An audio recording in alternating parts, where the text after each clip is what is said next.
Hello and welcome back. Spring is here, kinda. I'm wearing a t-shirt. It's kinda sunny. It's blowing out my lighting a bit, but hey, you know, winter's been a motherfucker. We had loads of snow and shit, so I'm glad that's behind us.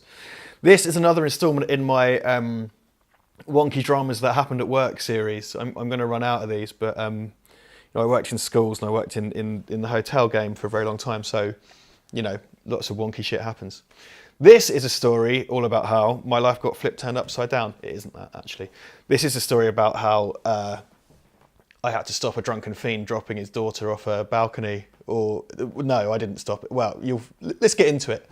So, I think 2008, so about 10 years ago, I was doing duty manager shift at the hotel I worked at. So duty manager is like key holder. You know, if you're the manager, what is on duty? You're the most senior person in the building, you have the keys, and you're just generally in charge of shit, you know, keeping things ticking over. We used to do that quite a lot. So it's probably like Wednesday night, standard, I'm doing duty manager shift. That's normally like 3 till 11. Someone's looking at me through the window. Hello. That's like 3 till 11 p.m. So I'm just doing my normal shifts, probably about tea time. It's winter, it's dark, and the bar manager comes to me and says, there's this really drunk guy in the bar. We have to do something about it. That's standard. If you're familiar with the law, it is technically illegal to be drunk in a bar, which what that means is it's for you as the bar people to take advantage of when someone is being drunk and disorderly, basically. So we go down there and there's this dude, quite kind of well-spoken geezer, but he's wearing like a woolly hat and a big coat, smashed. He apparently tipped up there at about 3 o'clock. I think it's about 6 or 7 at this point, so tea time, and he is absolutely wasted, like honking red nose, stinks of booze. But he's got a kid with him. He's got like a 4 or 5-year-old girl with him. It's his daughter.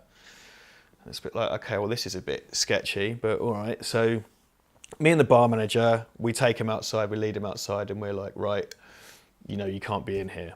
The bar manager, the little prick, scampers off and leaves me to it. So I'm left there standing with this drunk guy and this kid. And he's getting quite abusive and everything. And the discussion I'm having with myself is that I don't think this guy should be wandering off with this kid. I don't care if he's her dad. I don't give a fuck. Like, he's too drunk to have this kid with him. So I call the cops, basically. There's a police station around the corner from where the hotel was. The hotel is on Trumpington Street in kind of the posh Cambridge end of Cambridge, like the Cambridge.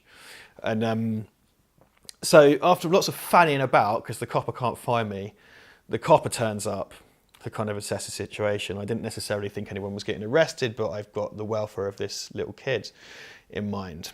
So it turns out that this dude has gone and picked up his kid from like nursery, I guess, or whatever, or daycare, like 3 o'clock, and then just rolled straight into a bar and started getting smashed. So he is off his box, you know. And copper turns up, I'm standing there, I tell him what's going on. And basically this dude starts getting hairy with the copper. If he'd buttoned his lip, he probably could have walked off with the kid, but he started getting leery with him. And they start having kind of a bit of push and shove, and he's holding this little girl. So you could probably go look on Google Maps if you wanted, Trumpington Street in Cambridge. There are a number of houses, which I believe are student houses, where you've got kind of the street level, then there's a metal kind of wrought iron fence, and then there's like a 12-foot drop, because that's where you get into the basement flats. So you've got students go in the basement, blah, blah, blah, blah. People lock their bikes there, there's a drop. So this dude has got this little kid, this little girl, in his arms, and he's sort of kicking at this copper and kicking off at this copper. And the policeman can't do anything because, you know, this dude's holding on to the little girl. The guy gets really hairy and the dude slams against the fence and he turns around and dangles the little girl over, not like Michael Jackson, but he's got her hanging over the drop, like a 12-foot drop, 5-year-old girl, 12-foot drop. And the copper grabs him and spins him round, but he still can't do anything because he's holding the little girl. And in that moment, because I'm just standing there watching this on fire, I don't do anything either.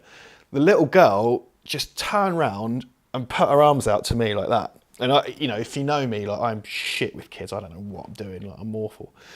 But in that 1 second, she knew that there was a grown-up there and that there was something wrong with her dad. And she just turned around and looked at me, put her arms out, and then I did kind of, I think much like her, I was on the instinctual level and I just reached out and I just grabbed her and took this little girl. So I've got her like this, I've got a hand on the back of her head, you know, however you hold a kid, I can't remember. Because, you know, this dude is, you know, you have the right to remain silent. He's getting cuffed up and he's kicking off and screaming and stuff in front of this little girl. So I'm holding her whilst this all goes off. And then more police start to arrive because dude's like radioed at him.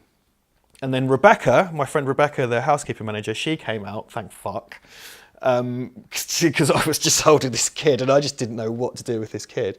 And Rebecca comes out and I was just like, could you please take the, and she's like, yeah, give it to me. So she takes the little girl and she's like, oh, hello, sweetheart, what's your name? Like I should have done. And the little girl goes, big meat wagon turns up, right? So they start piling dad into the back of this meat wagon. And the little girl goes to Rebecca, she goes like, my daddy's going to hospital. And Rebecca goes, no, sweetheart, it's not an ambulance, it's a police car. And the little girl goes, my daddy's going to jail. Crying and shit. And then mum turns up. Mum arrives on the scene in a police car because they picked her up from somewhere because obviously they'd extracted this guy's address and everything. Mum turns up like face like thunder. I think she's seen this shit before. And I can remember they said where they lived, which I'm not going to repeat, but it's not a million miles away from where I live right now. And obviously mum had to take the little girl home and dad went off to be arrested. And then I had to go and give a statement. I mean, I was never asked to give it in court or anything like that, but I had to go and give a statement with this copper.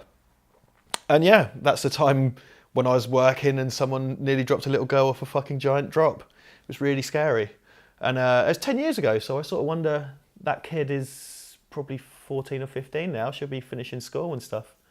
Hope it all panned out, you know what I mean? Her dad seemed like a right fiend, but he's obviously like sick, you know, sick, not like good at skateboarding, sick as in he has a disease. So yeah, a little bit real, but totally true. Bye.